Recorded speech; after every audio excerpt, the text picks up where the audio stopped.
Basically PTV is the owner of the program, लेकिन बनाया तो मैंने, क्रिएट तो मैंने किया। आपको खुश होना चाहिए कि आपका नाम उन्होंने नहीं डाला। क्यों? क्यों? मैं आपको बताता हूँ। बहुत ही बुरी बनी हुई, बहुत ज्यादा उफ उफ उफ। इतनी बुरी, can you imagine, animated film है लिटिल प्रिंस के नाम से, ये उसकी हूबहू कॉपी है। अरे सर एक एक सीन जो है शॉर्ट बाय शॉर्ट कॉपीड है। उसके अंदर बच्ची है, उसको बच्चा बना दो। जो उसके अंदर माँ है, उसको बाप बना दो। जो उसके अंदर बुढ़ा बाप है, उसको ऐनक वाला जिन बना दो। अरे पूरी फिल्म में कोई जादू नहीं है, कोई ऐनक वाले जिन का लिक नहीं है। अरे इट प्रूव माई पॉइंट। उसके घटियापन और उसके लोअर लेवल होने का जो मैं सोच रहा था, तो आपने तो उसका सबूत दे दिया कि आप पहले ही आ जाते मेरे पास। सर मैं वही तो मैं कह रहा हूँ, आपको खुश होना चाहिए। अच्छा। कि एक चीज जो कि जिसके साथ ऐनक वाले जिन का कोई लिंक ही नहीं है, उस चीज के साथ शुक्र करें आपका नाम नहीं जोड़ा। अब मुझे बताएं, ये अवाम के साथ धोखा है, हाँ। ये उन फैंस के साथ धोखा है जिनको ऐनक वाला जिन पसंद था, या ये पीटीवी के साथ धोखा है?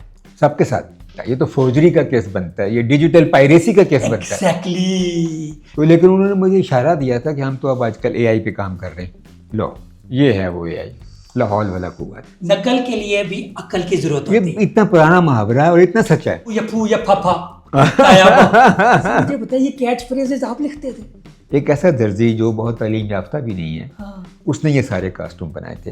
शोज में नीलाम घर का मैं डायरेक्टर प्रोड्यूसर था, जो उस जमाने का सबसे हिट और सुपर हिट प्रोग्राम उस जमाने के सारे प्रोग्राम, सारे ड्रामे, सारे शोज पता थे। मगर जब ये सैटेलाइट आए, पीटीवी कहाँ रह गए?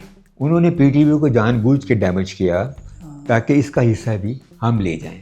आज भी यही कुछ हो रहा है। पीटीवी को ये लोग कभी कदमों पे खड़ा नहीं होने देंगे। अरबों रुपया पीटीवी को जा रहा था, तो पैसा कहाँ जाता है? अभी भी लोग रखवाए हुए हैं, को 5 लाख पे, को 15 लाख पे, जिनका कोई एक्सपीरियंस नहीं है। अगर किसी सियासी पार्टी ने ये फैसला कर लिया कि पीटीवी को पाँव पे खड़ा करना है, तो 6 महीने में खड़ा हो जाएगा। तशरी या फिर खलीस जो होती है वो साथ दी है कि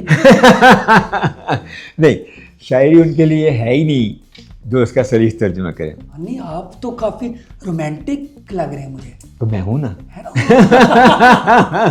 जवानी के टाइम पे तो होते होंगे ना, अब होकर क्या करना है? नहीं देखिए, मेरी बात सुनिए। आप क्या समझते हैं कि रोमांस का ताल्लुक फकत जिन्स के साथ है, सेक्स के साथ नहीं? अगर मैं ऐनक वाले जिन में एज अ जिन कोई करूं, तो मैं किस तरह का जिन बन सकता हूं? आप बने बनाए जिन है।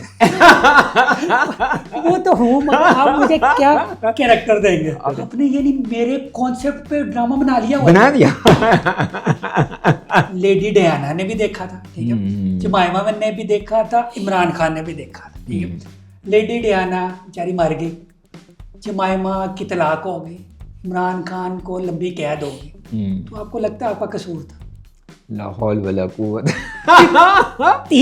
तीन लोग एक जगह पे आके जमा हुए, तीनों का काम खराब हो गया। मुझे तो मालूम नहीं।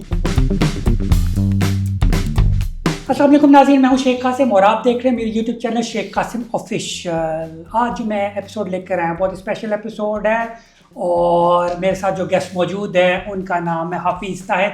ये एक डायरेक्टर भी है, एक प्रोड्यूसर भी है और इनको प्राइड ऑफ परफॉर्मेंस में मिला। अस्सलाम वालेकुम सर। वालेकुम अस्सलाम।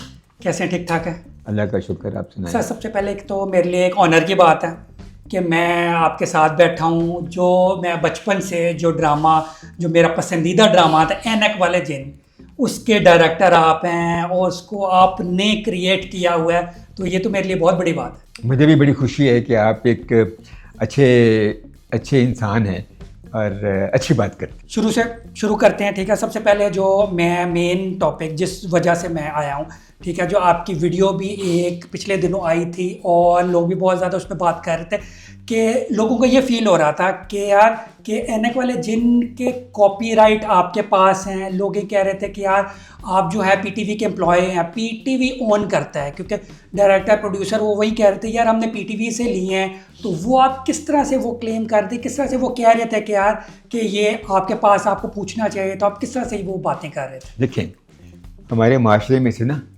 एथिकल वैल्यूज़ ख़त्म हो गई हैं कासिम साहब, कल्चरल वैल्यूज़ ख़त्म हो गई हैं, रिस्पेक्ट ख़त्म हो गई है, राइटर की रिस्पेक्ट ख़त्म हो गई है, क्रिएटर की, डायरेक्टर की, प्रोड्यूसर की, जितने आर्टिस्टिक लोग हैं किसी को पता ही नहीं है कि किस चीज़ की कितनी वैल्यू है। एक शख्स जो मैं हफीज़ ताहिर, मैंने एनेक वाले जिन का आइडिया बनाया, उसका नाम रखा, उसको डायरेक्ट किया, उसको मैंने प्रोड्यूस किया, उसको ऑन किया और पीटीवी ने करोड़ों रुपए इससे कमाए। तब सोचते हैं आप तनख्वाह में कितनी मिलती होगी, यही 30-35 हज़ार। अच्छा, तो ये कोई कॉम्पनसेशन नहीं थी, लेकिन हम पैशनेट लोग थे। हमने दिन रात काम करके अपने पैशन के लिए और आर्टिस्टिक एबिलिटी को सामने लाने के लिए काम किया, ईमानदारी के साथ। पाकिस्तान टेलीविज़न की मेहरबानी कि उसने हमें मौका दिया, हम पे ट्रस्ट किया और हमने भी उसको पे बैक किया।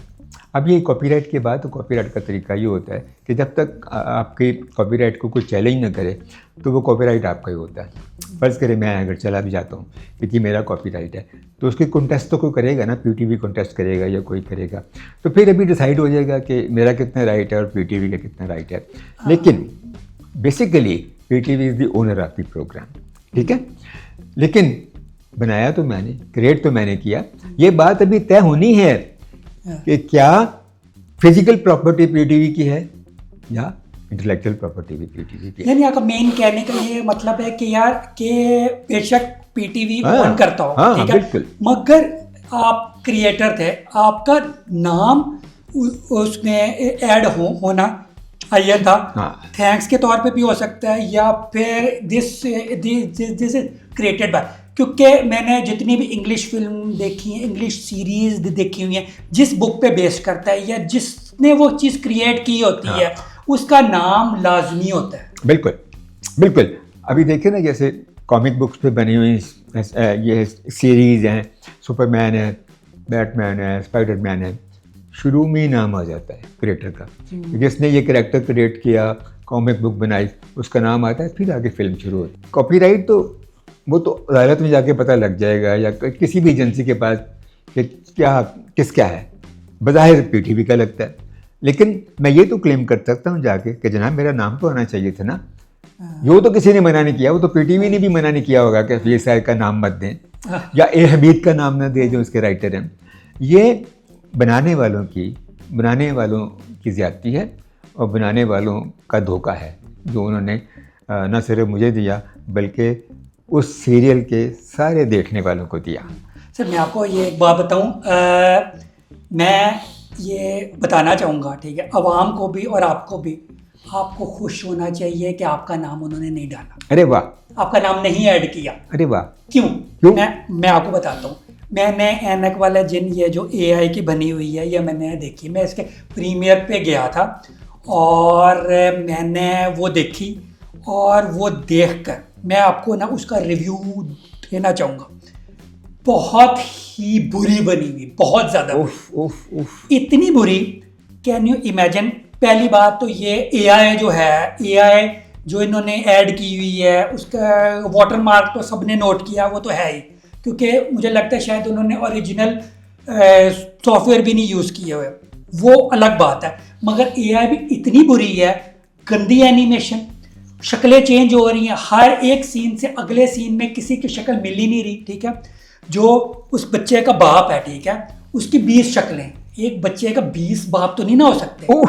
और वो जो ऐनक वाला जिन आपने जो क्रिएट किया, ठीक है, उसकी मूंछें हर सीन में चेंज हो रही है, कभी बड़ी हो रही है, कभी छोटी हो रही है और बीच में भी एनिमेट हो रही है। यानी वो AI जो सॉफ्टवेयर है ना तभी इतना अच्छा नहीं है। और सबसे जो इंटरेस्टिंग बात ये है कि जब फिल्म ख़त्म हुई, मैंने देखी, मैंने बस सर पकड़ ली, मैं तो बीच में छोड़कर जाने वाला था, मेरा दिल कर रहा था, मगर मैंने कहा यार अच्छा नहीं लगता, ठीक है। बड़े लोग वैसे उठ कर गए भी, ठीक है।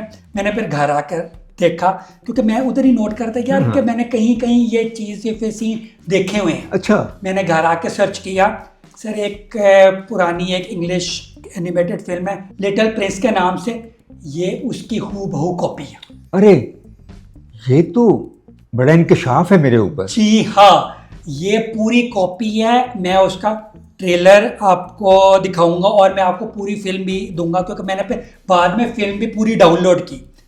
सर एक एक सीन जो है शॉट बाय शॉट कॉपीड है।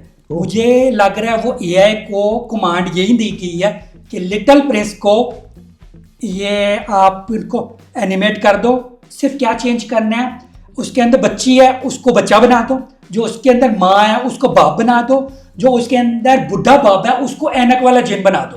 अरे पूरी फिल्म में कोई जादू नहीं है, कोई ऐनक वाले जिन का लिंक नहीं है, कोई कुछ नहीं है। और scene by scene academy, school, college का नाम, स्कूल का नाम भी वही सेम रखा हुआ है, पूरी कॉपी जो लिटिल प्रिंस में है। जी जी जी। ओह सर मुझे बताएं ये फिर ऐनक वाला जिन कहाँ हुआ? अरे ये तो आपने मुझे कमाल बात बता दी। It prove my point. उसके घटियापन और उसके लोअर लेवल होने का जो मैं सोच रहा था, तो आपने तो उसका सबूत दे दिया कि, और इसकी वजह भी आपने बता दी। मैं तो आपका शुक्रगुजार हूँ, आप पहले ही आ जाते मेरे पास। सर मैं वही तो मैं कह रहा हूँ, आपको खुश होना चाहिए। अच्छा। कि एक चीज जो कि जिसके साथ ऐनक वाले जिन का कोई लिंक ही नहीं है, उस चीज के साथ शुक्र करें आपका नाम नहीं जोड़ा। अब मुझे बताएं, ये अवाम के साथ धोखा है, हाँ। ये उन फैंस के साथ धोखा है जिनको ऐनक वाला जिन पसंद था, या ये पीटीवी के साथ धोखा है? सबके साथ, मेरे साथ भी, उन बच्चों के साथ भी जो ऐनक वाला देख के जिन देखते हुए जवान हुए। ऐनक वाला जिन तो आपको पता है 3 जनरेशन ने देखा, एक साथ दादा, पोता और बेटा बैठ के देखते थे। और अभी जो लोग हैं वो अपने बच्चों को भी दिखा रहे हैं कि देखें ये पीटीवी पे हम देखा करते थे। तो 3-4 जनरेशन को धोखा दिया उन लोगों ने, और पीटीवी को भी दिया। पीटीवी को अंडरस्टैंड करना चाहिए। सर मुझे बताएं इसके अंदर फिर एज अ डायरेक्टर का नाम भी उसके नहीं डालना चाहिए, एज अ राइटर? क्योंकि जब कॉपीड, हर चीज़ कॉपीड है, एआई से लिखवाई है, एआई ने डायरेक्ट की है, ठीक है, आपका कोई और लिंक है ही नहीं, तो एज फिर इसके अंदर नाम कैसे आप ऐड कर सकते हैं? ये तो फिर एक और तरह का केस बनता है। ये तो फोर्जरी का केस बनता है, ये डिजिटल पायरेसी का केस बनता है। एग्जैक्टली। ये पीटीवी को चाहिए इस बंदे पे केस करे कि ऐनक वाले जिन का नाम क्यों बदनाम किया गया, ऐनक वाले जिन का नाम क्यों यूज किया गया, जब इसका साथ कोई ऐनक वाले जिन का लिंक नहीं है। क्या आपने अच्छी बात की, मुझे तो आपने रास्ता दिखा दिया। ऑनेस्टली स्पीकिंग, जब मैंने असल में तो मुझे आपके प्रोग्राम से जो आपने पॉडकास्ट किया था और उसमें उसका डायरेक्टर भी आया था, उससे ही सही पता लगा था कि ये फिल्म बन रही है और सब कुछ हो रहा है। और फिर मैं नीचे कमेंट भी किया था कि this is day light robbery. तो उसके बाद फिर आपने मुझसे रब्ता कायम किया, तो उसमें मैं आई एम वेरी थैंकफुल कि आपने ये मेरे पे इंकशाफ किया। और अब मैं इस केस को ज़्यादा मजबूती से आगे लेके जाऊँगा और पीटीवी को भी बावर कराऊँगा कि ऐसे लोगों के साथ मिलकर काम करे जो वाक़ईतन इस काबिल हों। यानी इतना बड़ा ये आइकॉनिक प्रोग्राम था, इसको तो नेटफ्लिक्स के साथ मिलके करना चाहिए था। अगर पीटीवी कोऑर्डिनेट करता है नेटफ्लिक्स के साथ तो मुझे खुशी होती, और नेटफ्लिक्स वाले 100% मेरा नाम उसमें देते, क्योंकि वो तो ऐसी बात करते ही नहीं है कि किसी का क्रेडिट न दें। वो तो ऑनेस्ट लोग हैं ना, प्रोफेशनल लोग हैं, उन्होंने पूरी दुनिया को जवाब देना होता है। तो ये उन्होंने समझा था कि एक तो हफीज़ ताहिर को पता ही नहीं लगेगा, हम चुप करके कोने कोने में कर लेंगे सब कुछ। ये कैसे हो सकता है कि मुझे पता ना लगे? और माशाल्लाह मैंने तो, अच्छा मैं कभी इंस्टाग्राम यूज़ नहीं करता, तो मेरे ग्रैंड सन ने कहा, नवासे ने, कि नाना आप यूज़ करें। अच्छा एक मैंने इसको लगाया इसके ऊपर फेसबुक पे वीलॉग करके, और उसके बाद उन्होंने मुझे कहा नाना इसको इंस्टा पे लगाएं। मैंने जब इंस्टा पे लगाया तो ऐसा वायरल हुआ, 5 लाख से ज़्यादा लोगों ने देखा। जिन्होंने फेसबुक पे देखा वो और ऐड कर लें उसमें, और 99 व्यूअर्स ने मेरी सपोर्ट की। सर आपको मैं 99%, 99.9% ने 9%। मैंने खुद कमेंट पर, मैं सर आपको पता है आपके इस वीडियो के बाद इसके ट्रेलर पर क्या कमेंट आ रहे हैं, कितने नेगेटिव कमेंट आ रहे हैं। हाँ। सारे लोग उस डायरेक्टर को गालियां दे रहे हैं कि यार ये हरकत के। सर मैं आपको एक और इंटरेस्टिंग बात बताऊं, उससे ये के जो प्रोड्यूसर है ना, ठीक है, उसको मैं जानता हूँ। मैंने जब उसको पूछा कि ये तुम्हें पता है कि ये इस फिल्म की कॉपी है, उसको भी नहीं पता था। यानी उस डायरेक्टर ने इस प्रोड्यूसर, अपने प्रोड्यूसर को भी धोखा दिया। अरे प्रोड्यूसर और डिस्ट्रीब्यूटर, आईएमजीसी डिस्ट्रीब्यूटर, ठीक है, आईएमजीसी वालों को भी मैंने बताया, और मैंने इस फिल्म के प्रोड्यूसर को भी बताया। अच्छा। उसके इस प्रोड्यूसर ने कहा कि मुझे बिल्कुल भी पता नहीं था। अरे यानी उसने अपने प्रोड्यूसर को भी धोखा दिया, डिस्ट्रीब्यूटर को भी धोखा दिया, पीटीवी को भी धोखा दिया। हाँ, ये तो फिर और केस ही और बनता है ना, ये तो फ्रॉड का केस है, फोर्जरी का केस है, एग्जैक्टली पायरेसी का केस है। हाँ, ये कॉपीराइट से ज़्यादा तो ये केस है। या तो ये लगाए या लिखे कि यार हाँ मैंने इंस्पिरेशन लिया, कॉपी ली है, तो उन्होंने ऐनक वाले जिन से इंस्पिरेशन क्यों ले ली? एक इंग्लिश फिल्म जिसका ऐनक वाले जिन के साथ कोई लिंक नहीं है, उससे इंस्पिरेशन क्यों ली है? इस फिल्म का अंदर जादू है ही नहीं, तो फिर ऐनक वाला जिन का क्या लिंक कॉन्सेप्ट हो ही गया? मैजिक है ना, कॉन्सेप्ट ही मैजिक है हाँ, कि वो एक मैजिकल जिन है, वो आता है और दुनिया में आके रहता है और अपने जो मैजिक से सारे काम करता है। हाँ। तो मुझे बताएं, अगर आपको ये ऑप्शन दी जाए कि आप ऐनक वाले जिन की कंटिन्यूएशन बनाए, बेशक एनिमेशन में या फिल्म के तौर पे या सीरीज के तौर पे, तो आप उसके प्रीक्वल बनाएंगे, सीक्वल बनाएंगे, क्या करेंगे? मैं देखें उसको आज के ज़माने में देखूंगा और उसको आज की जेन जी के लिए मैं डेवलप करूंगा। नाइस। करेक्टर वही होगा और वो मैजिक भी करेगा, सब कुछ करेगा, खुद उड़ेगा, वो किसी हेलीकॉप्टर में बैठ के नहीं जाएगा, जहाज़ में बैठ के नहीं जाएगा, लेकिन इसके बावजूद वो इस ज़माने का होगा। और जिस एक्टर के साथ, जिस बच्चे के साथ उसकी वो होगी इंटीमेसी और उसके साथ इंटरेक्शन होगा, वो बच्चा खुद माहिर होगा एआई का और इसका एनिमेशन का, और वो उसकी ये एम्बिशन होगी कि मैं एक फिल्म बनाऊँ, ये करूँ, वो करूँ। तो इस तरह की चीज़ फिर आज के ज़माने पे हम उस जिन के ज़रिए कमेंट करेंगे कि जिस तरह हम ऐनक वाला जिन में बुराइयों के खिलाफ जिहाद करते थे, इसमें भी कर सकेंगे, लेकिन मॉडर्न माहौल में जदीद तरीके से। इसमें सारे नए गैजेट्स यूज़ करेंगे, वो गूगल की ऐनक भी यूज़ कर सकते हैं और वो जो मेटा की ऐनक है वो भी यूज़ कर सकते हैं। Many things, the world has changed. जबरदस्त, ये इतना जबरदस्त आइडिया कॉन्सेप्ट, मेरा ख्याल पीटीवी को इस पे करना चाहिए, काम करना चाहिए। ये बात देखिए, मैं बताता हूँ आपको, ये बात पहले हुई थी। जो पहले डायरेक्टर प्रोग्राम थे ना, वो हमारे दोस्त थे, लाहौर से गए हुए थे।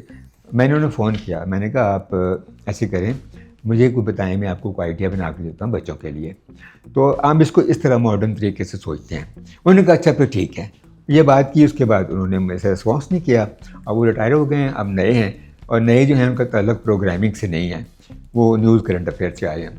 तो अब पता नहीं उनकी ओरिएंटेशन क्या है, और लेकिन पहले डीपीए की डायरेक्टर प्रोग्राम की ओरिएंटेशन थी, मगर खुदा जाने उन्होंने मुझे क्यों नहीं इन्वॉल्व किया या क्या। तो लेकिन उन्होंने मुझे इशारा दिया था कि हम तो अब आजकल एआई पे काम कर रहे हैं। लो ये है वो एआई, लाहौल वाला कुआं। सर ऐसे भी कर सकते कोई एआई जो कि जिस बंदे को आता हो, ठीक है, या फिर जो कि क्रिएटिव हो, या फिर कोई अपना आइडिया उस बंदे को काम देना, एक ऐसे बंदे को, ठीक है, क्योंकि सर नकल के लिए भी अकल की जरूरत होती है। ये इतना पुराना मुहावरा है और इतना सच्चा है, इतना सच्चा है कि आपके अंदर अगर टैलेंट ही नहीं है, ठीक है, आप नकल भी ठीक नहीं कर सकते, तो फिर किस काम के हो आप? अब देखिए ना, एआई का मैं आपको बताता हूँ, चैट जीपीटी में कभी जाए ना, 2-3 दफ़ा ऐसा होगा, मैंने उससे कुछ इन्फॉर्मेशन मांगी, उसने इन्फॉर्मेशन दे के नीचे नोट लिखा, this should be rechecked, chat GPT can go wrong. जब अभी वो खुद परफेक्ट नहीं है तो आप उससे परफेक्ट काम कैसे ले रहे हैं?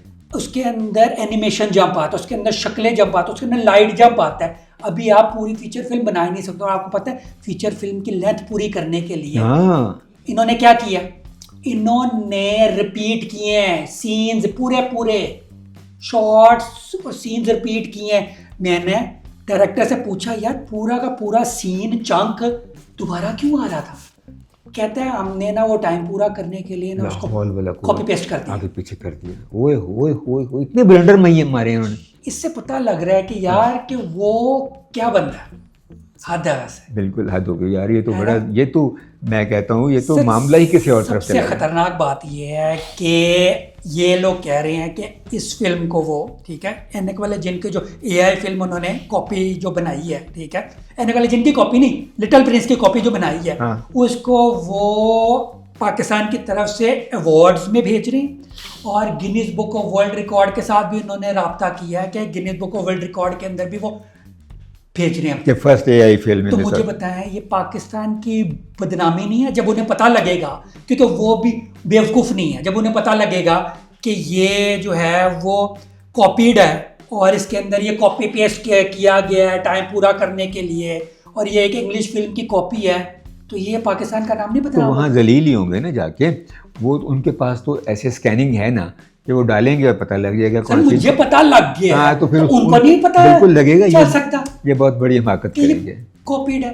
तो ये तो बेवकूफ़ी है, या आपने अवाम को तो बेवकूफ़ बना लिया, ठीक है, सबको पीटीवी को भी बेवकूफ़ बना, हम सबको बना लिया, लोगों को बना लिया, आप उनको तो नहीं ना बना सकते। और उनको अगर बनाने की कोशिश करोगे वो तो पाकिस्तान का नाम बदनाम होगा। वो तो हुकूमत पाकिस्तान को खत लिख देंगे ना कि ये आपने क्या भेजा है हमारे पास। और सर मैं आपको तो ये मैं वीडियो ना इस पे इसके रिव्यू पे जो मैंने फिल्म देखी, मैं ये वीडियो पहले ही करना चाह रहा था, ठीक है, मगर मैंने इसलिए नहीं की थी कि फिल्म के ना बॉक्स ऑफिस को ना मेरी वजह से नुकसान ना पहुंचे। अगर इस फिल्म ने कोई बिजनेस करना भी है ना तो मेरे कोई क्लेम करने से या फिर मेरे कुछ बताने से कि ये उस फिल्म की कॉपी है या फिर उस फिल्म का रिव्यू देने से उसको ना फिल्म को उसके प्रोड्यूसर को पीटीवी को कोई नुकसान ना पहुंचा। मगर अब जब फिल्म मैंने सब सिनेमा की मैंने देखी, ये फिल्म कहीं नहीं लगी, हर जगह पे ये उतर गई हुई है, ये विद इन फ्यू डेज उतर गई थी, हर जगह से ये अब उतर गई हुई है। इसलिए मैंने कहा ये अब मैं वीडियो ये बनाऊं और लोगों को बताऊं और आपको साथ बिठाने का ये मकसद है कि आपको भी ये चीज़ मैं बताऊं कि यार ये आपके साथ सिर्फ धोखा नहीं हुआ, ये आवाम के साथ भी धोखा हुआ। बिल्कुल आपने ठीक कहा और मैं सहमत भी हूँ आपके साथ और मैं बहुत खुश हुआ हूँ कि आपने मुझे रोशनी दिखाई और मुझे थोड़ा सा शौक में से निकाला और दुख में से निकाला। तो अब तो कोई और केस बन गया, वो हम देखेंगे कि इसको कैसे हैंडल करना। मैं पीटीवी को भी ख़त लिखूँगा कि जनाब देखें ज़रा आप।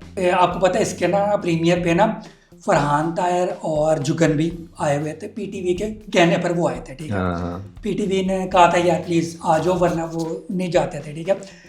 उधर उन्होंने देखी तो सही वो हो रहा है, मगर उन्होंने अनाउंस भी किया कि यार हम इन लोगों के साथ ना एक प्रोजेक्ट कर रहे हैं जिसमें हमारा वो एवटार यूज़ करके वो चीज़ बना रहे हैं। मगर मेरा ख्याल है फरहान ताहिर को जुगन को भी एहतियात करना चाहिए कि वो अगली जो अगर कोई चीज़ बनाए वो भी अगर कॉपीड हो और वो भी अगर धोखेबाजी हो तो ये तो फिर हमारे एक्टर्स और हमारे ये जुगन और फरहान ताहिर के साथ भी धोखा हो जाएगा। धोखा हो जाएगा नहीं, फरहान ताहिर को मैंने अपनी पॉडकास्ट में बुलाना है, उनसे ही मैं बात करूंगा। बिल्कुल बिल्कुल बिल्कुल। हाँ सर चलें इस घटिया फिल्म की तो हम छोड़ें, जो भी हमने बात कर ली थी कर ली, ठीक है। मैं जो और बात करना चाहता हूँ, आपके साथ बैठने का मौका मिल गया, हम ओरिजिनल एनक वाले जिन की बात कर। हाँ ज़रूर, ठीक है, क्योंकि मैं बचपन में बहुत बड़ा फ़ैन था, एनक वाला जिन मैंने बहुत देखा और मैं इतना बड़ा फ़ैन था क्योंकि मुझे इसके कैच फ्रेजेस भी याद है, मुझे इसके कैरेक्टर्स हैं वो उनसे प्यार भी था, ठीक है। एनक वाला जिन जो मुझे वो तो पसंद ही था, फिर मुझे ज़कूटा जिन बड़ा पसंद था, मेरा फेवरेट था, छोटा सा, ठीक है। हमून जादूगर, वो हमून जादूगर क्या यार, बिल बतौड़ी, कमाल एक्टर, बिल बतौड़ी, नासा चौड़ी, अद्दी मिट्टी अद्दी कौड़ी, आई एम सॉरी, सांबरी जादूगर, सांबरी जादू, चार्ली मामू, ठीक है, उमरो यार, फिर वो जो था चाचू क्या नाम था, तायाबा, यप्पू यप्पा तायाबा। मुझे बताइए ये कैच फ्रेजेस आप लिखते थे? अनका जादूगर ये कैच फ्रेजेस कौन लिखता था? ये कमांड एफर्ट थे, ठीक है। ये राइटर कभी कभार कोई एक फिक्रा लिख के बेचते थे, वरना सब एक्टर मिलके मेरे साथ बैठ के हम बनाते थे। मसलन हमून का सीन आया तो मैंने हमून से कहना हमून कल सोच के आना, वो कुछ चीज़ सोच के लाता था, फिर मैं कहता था नहीं ऐसे कैसे कर लो, इसको ऐसे कर लो, तो ये मिलजुल के बनाते थे। शहजाद कैसर का वो मैंने खुद बना के दिया था। फिर जो था वो ज़कूटा जिन का कैच फ्रेज, मुझे काम बताओ मैं क्या करूँ, मैं किसको खाऊँ, यहाँ तक तो बनाया था हमीद साहब ने। लेकिन जो उसमें वो ज़ैबी नोट था ना, वो ज़कूटा ने खुद ऐड किया था। कॉस्ट्यूम वगैरह ये आपने बताए हुए थे, ये मेरा काम है, ये मैंने बताया था कि ये बनाए। फिर बड़ी इंटरेस्टिंग बात ये है कि इसको बनाने वाला कोई बहुत एक्सपर्ट डिज़ाइनर नहीं था, वो एक दर्जी था, अल्लाह उसे जन्नत नसीब करे। वो हमारे कॉस्ट्यूम बनाता था पाकिस्तान टेलीविज़न के काफ़ी ड्रामों के, उसको मैंने समझा दिया, अब देखें उसका कमाल। एक ऐसा दर्जी जो बहुत तालीम याफ्ता भी नहीं है, हाँ। उसने ये सारे कास्ट्यूम बनाए थे। हम पहले तय कर लेते थे कि किस तरह का होगा, कपड़ा कैसा होगा, कैरेक्टर कौन सा है। मैं उसको बुला के समझा देता था, वो बना के ले आता था। कैसी बात। कमाल कमाल।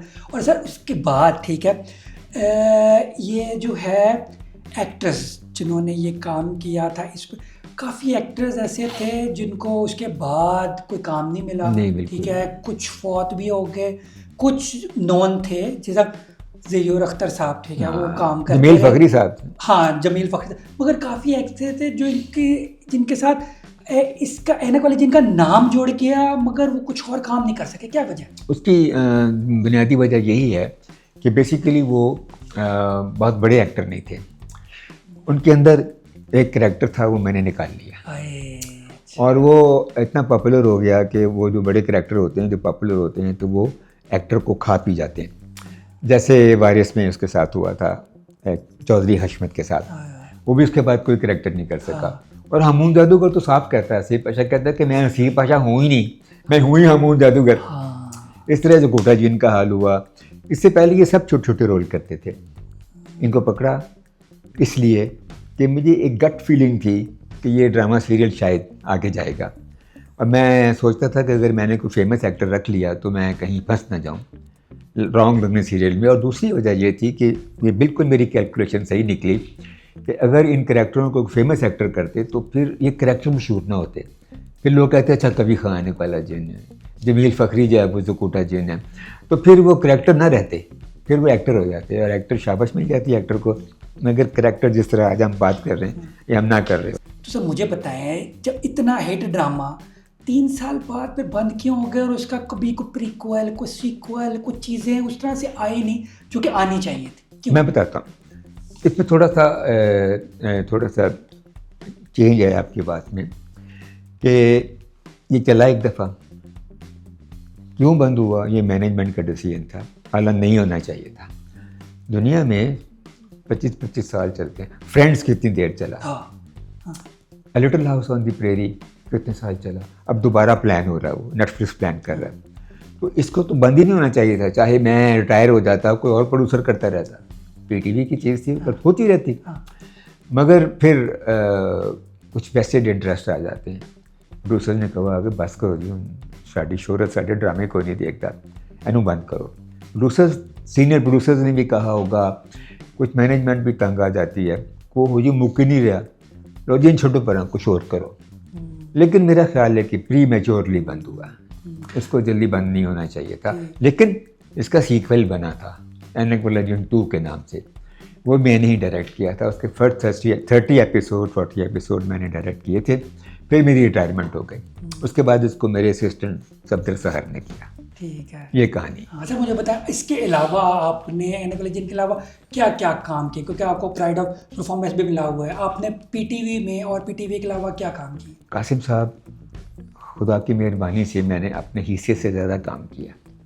ये पीटीवी को भी पता है, उसके रिकॉर्ड्स भी इसके गवाह हैं। बेसिकली ये था कि एक हफ्ते में एक प्रोग्राम प्रोड्यूसर के लिए ज़रूरी होता था। मैं एक हफ्ते में 3 प्रोग्राम करता था। ऐनक वाला जिन के साथ ही मैंने सदाबहार किया, उसके साथ ही मैंने खुशबू किया। उन दोनों पे भी, खुशबू पे भी अवार्ड मिला और सदाबहार की नॉमिनेशन हुई, खुशबू पे ग्रेजुएट अवार्ड मिला। इस तरह एक दिन ऐसा भी था मेरी प्रोफेशनल लाइफ में कि लाहौर से चलने वाली पूरी ट्रांसमिशन मेरी रिकॉर्ड की हुई थी। ये कभी भी नहीं हुआ होगा किसी प्रोड्यूसर के साथ कि जितनी भी प्रोग्राम चले वो सारे मेरे रिकॉर्ड किए हुए थे। मैंने डॉक्यूमेंट्रीज़ बनाई, मैंने म्यूज़िक प्रोग्राम किए, मैंने शोज़ किए। मैंने शोज़ में नीलाम घर का मैं डायरेक्टर प्रोड्यूसर था, जो उस ज़माने का सबसे हिट और सुपर हिट प्रोग्राम था। सर आपको पता है जब वो चलता था तो लोग, रोड खाली हो जाती थी, लोग घर बैठ जाते थे। यस, उसका मैं डायरेक्टर हूँ। देखिए अल्लाह की मेहरबानी से उसको फिर मैंने पाकिस्तान पीटीवी अवार्ड जो होते थे ना, वो पाकिस्तान टेलीविज़न का सबसे बड़ा प्रोग्राम होता था। मैंने वो भी डायरेक्ट और प्रोड्यूस किया और अल्लाह की मेहरबानी से। फिर मैंने वर्ल्ड कप के प्रोग्रामों में एक पॉप मेला किया था जिसमें पाकिस्तान के सारे पॉप आर्टिस्ट आए थे। सज्जाद अली, जुनून ग्रुप, इब्रारुल हक का बिल्लो मैंने प्रोड्यूस किया पहली दफ़ा पीटीवी के लिए। तो इस तरह के काम, तो फ़ख्र आलम, मतलब जितने सिंगर मौजूद थे उस वक्त पॉप के, वो मैंने किए। क्लासिकल म्यूज़िक के प्रोग्राम किए उस्ताद फ़तेह अली खान के साथ, उस्ताद हामिद अली खान के साथ, गज़लों के प्रोग्राम किए म्यूज़िक में, लाइट म्यूज़िक, क्लासिकल म्यूज़िक और पॉप म्यूज़िक। सुरतरंग के नाम से मैंने एक band battle of the bands की तरह का एक प्रोग्राम किया।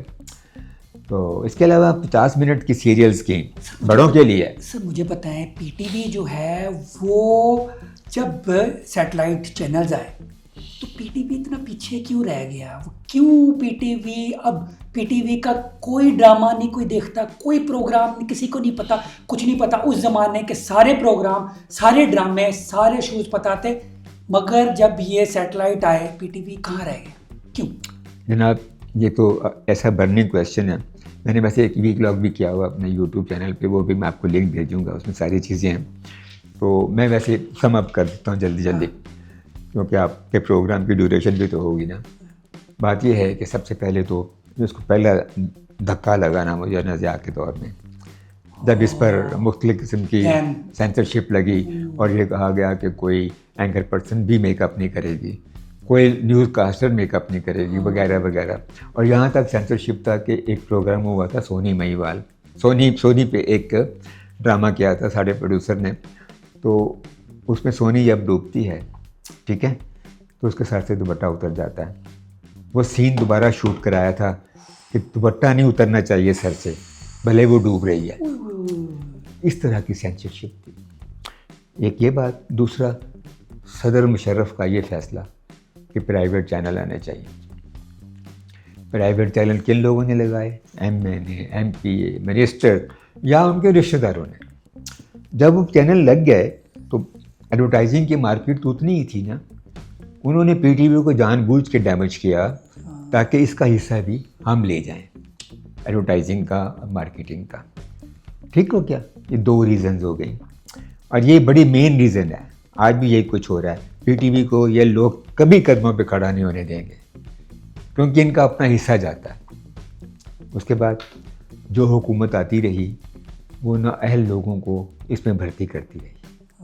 किसी एक की बात नहीं है, सब जो भी हुकूमत आई, उसकी वजह से हमारे बाद आने वाले में एक सेकंड लाइन तैयार ही नहीं हुई। अच्छे प्रोड्यूसर नहीं आए, ना म्यूज़िक वाले, ना ड्रामे वाले। कहाँ ख्वाजा नजमुल हसन, फरूक बशीर, ड्रामे में अयूब खावर, हफीज़ ताहिर, राशिद डार, नुसरत ठाकुर, आप कोई नाम बताएं? इसलिए कि आउट ऑफ मेरिट भर्तियाँ हुई और काम करने वाले नहीं लिए इन लोगों। फिर यूनियन ने बहुत नुकसान पहुँचाया पाकिस्तान टेलीविज़न को। यूनियन ने महाद बना लिया था प्रोड्यूसर्स के ख़िलाफ़। ये चंद वजूहात हैं, सियासी भी हैं, माली भी हैं। फिर अब ये चैनल है, इसको पैसे चाहिए ना, गवर्नमेंट का चैनल है, गवर्नमेंट इसको यूज़ करती है अपने मकासद के लिए, फिर टिश्यू पेपर की तरह फेंक देती है।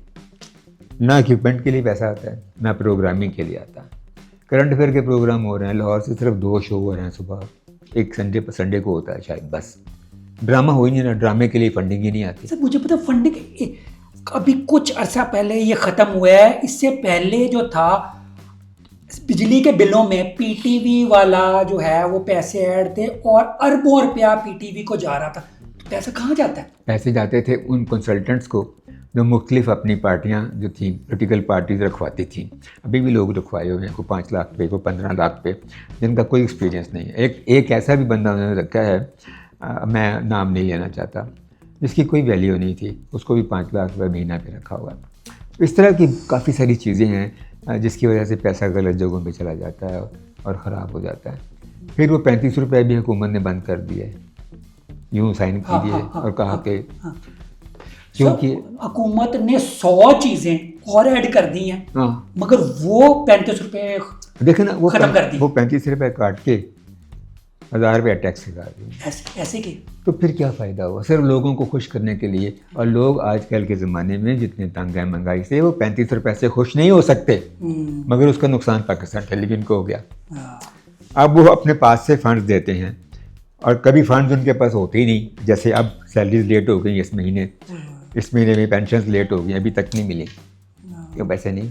तो ये चीज़ें हैं जो पीटीवी के ज़वाल का सबब है। अच्छा, मगर मैं बहुत परेशान नहीं हूँ, वक्त आएगा। पीटीवी के पास पूरा इंफ्रास्ट्रक्चर, टेक्नीशियंस भी हैं, बिल्डिंग्स हैं, सब चीज़ है, सिर्फ एक पॉलिटिकल विल की ज़रूरत है। अगर किसी सियासी पार्टी ने ये फैसला कर लिया कि पीटीवी को पाँव पे खड़ा करना है तो 6 महीने में खड़ा हो जाएगा। यू सी, लोगों के पास तो छोटे छोटे प्रोडक्शन हाउस से काम कराते हैं, हमारे पास तो हर सेंटर पे प्रोडक्शन हाउस। सिर्फ थोड़ी सी पॉलिटिकल विल की बात।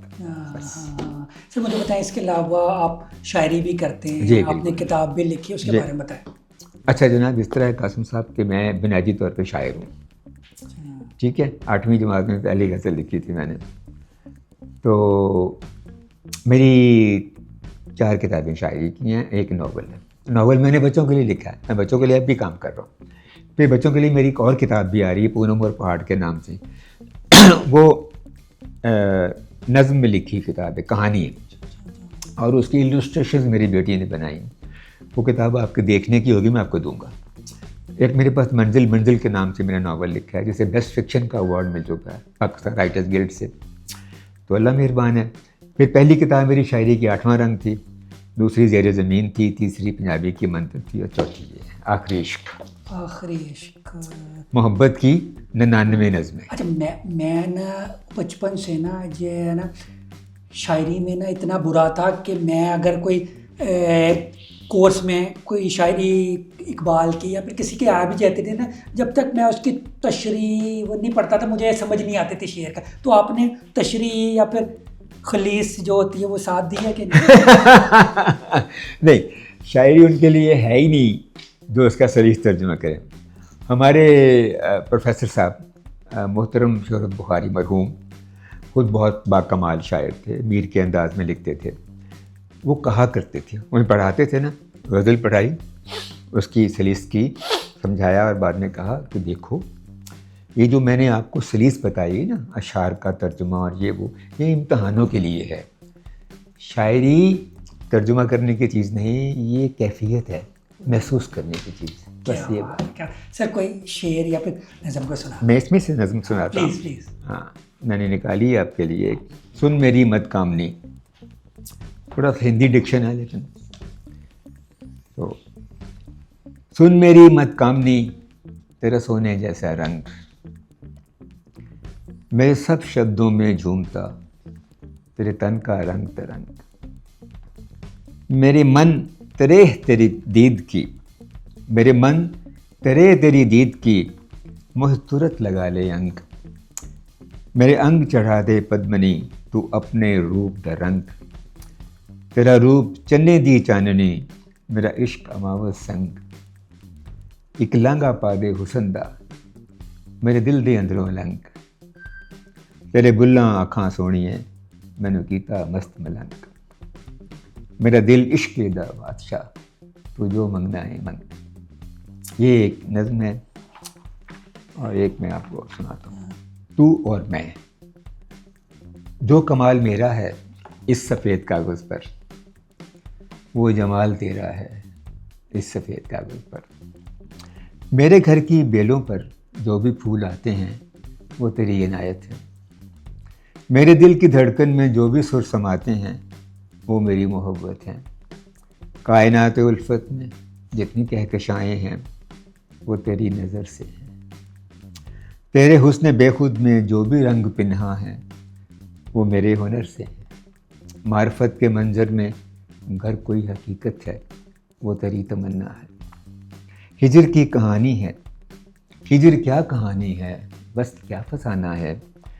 जो है मेरी दुनिया में इश्क का ज़माना है। अनगिनत हैं आईने, उनमें अक्स तेरे हैं। हिजर के अंधेरों में वसी के सवेरे। मैं आपको बताता हूँ, एक नज़्म है जिसमें वो सारी चीज़ें जो आप कह रहे हैं वो लिखी इसी हवाले से हुई है। मैं रोता नहीं, मेरी आंखों के सामने कितने बच्चे हैं जो स्कूल नहीं जाते।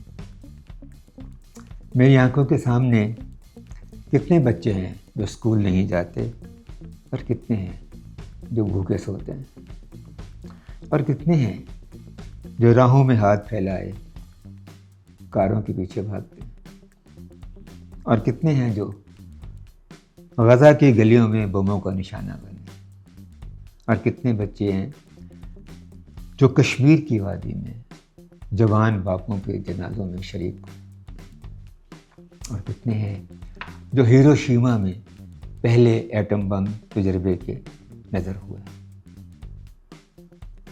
और कितने हैं जो हिरोशिमा में पहले एटम बम के तजर्बे की नज़र हुए, और वियतनाम में कीमियाई बमों से झुलसे। मगर मैं नहीं रोता कि मेरे पास तुम्हारी मोहब्बत की हिम्मत है जो एक दिन इश्क में बदलेगी, और मैं इन सब बच्चों के दुखों का मुदावा बनकर तुलू होगा। क्या बात है, क्या बात है। ये है जनाब। तो इस किताब में आखिरी इश्क में कासिम साहब पूरी दुनिया के मौज़ूआत को किसी न किसी तरीके से उसका अहाता किया गया है, लेकिन इसका बुनियादी लफ्ज़ इश्क है। नहीं, आप तो काफ़ी रोमांटिक लग रहे हैं मुझे। तो मैं हूँ ना, है ना? नहीं, नहीं, रोमांटिक होना मेरे लिए फ़ख्र है। जवानी के टाइम पे तो होते होंगे ना, अब होकर क्या करना है? नहीं, देखिए मेरी बात सुनिए, आप क्या समझते हैं कि रोमांस का ताल्लुक फ़कत जिन्स के साथ है, सेक्स के साथ? नहीं, इश्क जो है वो मोहब्बत से भी आगे की चीज़ है और जिस्मानी ताल्लुक से भी ऊपर की चीज़ है, और वही इश्क है जो इंसान के ज़रिए से उसको खुदा तक ले जाता और उसको मजाज से निकाल कर हकीकत की तरफ ले जाता। वो रोमांटिसिज्म मेरे साथ है, रहेगा मेरी आखिरी सांस तक। वो है तो मेरी शायरी है, वो है तो मेरी प्रोडक्शन है। वाह वाह, वो इश्क नहीं तो कुछ नहीं। ज़बरदस्त ज़बरदस्त ज़बरदस्त।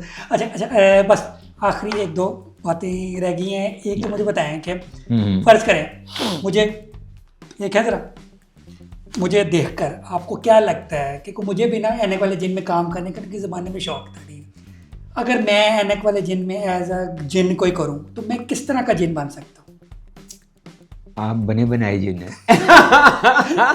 वो तो हूँ, मगर आप मुझे क्या कैरेक्टर देंगे? आपको कोई नाम देना पड़ेगा, वैसे आप बने बनाए जिन हैं। मैं बड़े आसानी से आपका नाम रख सकता हूँ, हंसने वाला जिन, खुशगवार जिन, हकला जिन भी हो सकता है। हकला जिन भी हो सकता है। हाँ, हकला जिन भी हो सकता है। हकला जिन का कभी आपको मौका मिले ना एनएक वाला जिन बनाने का, तो मुझे ना अब हकला जिन बनाना है। हाँ, मैं आपको बताता हूँ, मैंने एक ड्रामा सीरियल जो आग की थी जिस पे मुझे पीटीवी ने इंसेंटिव अवार्ड दिया था मेरी टीम को 6 लाख रुपए का, तो उसमें हैदर सुल्तान को मैंने रोल दिया था। हैदर सुल्तान की थोड़ी सी लुकनत है, उसको मैंने उस ड्रामे में यूज़ किया था। उससे मैंने डबल रोल कराया था कि 2 भाई हैं, एक हकलाता है और एक साफ बोलता है, और वो इतना अच्छा नेचुरल लगा उसमें कि महसूस होता था कि वाकई यार ये बड़ा कमाल एक्टर है। आपने यानी मेरे कॉन्सेप्ट पे ड्रामा बना लिया? बना दिया। कमाल हो गया। अच्छा, आपने ना एक ना स्टेज प्ले भी बनाया था एनएक वाले जी, ठीक है, जो कि लेडी डयाना ने भी देखा था, ठीक है, जमाइमा ने भी देखा था, इमरान खान ने भी देखा था, ठीक है। लेडी डयाना बेचारी मर गई, जमाइमा की तलाक हो गई, इमरान खान को लंबी कैद हो गई, तो आपको लगता है आपका कसूर था? लाहौल वाला कुव्वत। तीन लोग एक जगह पे आके जमा हुए, तीनों का काम खराब हो गया। मुझे तो मालूम नहीं कि मेरे ड्रामा में इतनी ताकत है। अगर मेरे ड्रामा में मुझे पता लग जाए कि इतनी ताकत है तो मैं इस पूरे पाकिस्तान से सब करप्ट लोगों को ख़त्म कर दूँ, और जिस तरह मैंने अपनी नज़्म में जिक्र किया, सब बच्चों को उनके हकूक़ दे दूँ, और सारी की सारी बुराइयाँ ख़त्म करके इस माशरे को बेहतरीन बना दूँ। लेकिन काश इतनी ताकत कहाँ इंसान के अंदर या ड्रामों के अंदर। ये तो महज इत्तेफाक है। थैंक यू वेरी मच, बहुत शुक्रिया, आपने टाइम दिया इतना। तो आपका भी शुक्रिया, आप मेरे पास आए और इतना मेरा प्लेजेंट इंटरव्यू किया आपने। आपसे बात करके मुझे वाकईतन बहुत मज़ा आया। I loved every moment. Sir मुझे बताएं, एंड पे कोई लोगों को कोई मैसेज देना चाहेंगे आप?